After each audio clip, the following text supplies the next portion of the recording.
Ayan guys, makikita natin from here, mas malawak siya.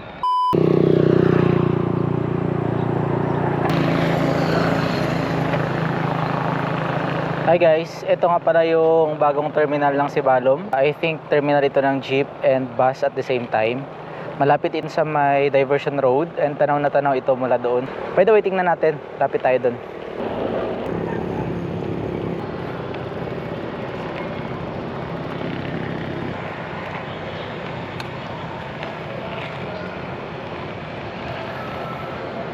Ayan guys, makikita natin from here, mas malawak siya. Ayan. Tsaka yung parking space dito, malawak din. Wow. Amazing. Ayan nga pala yung parking space.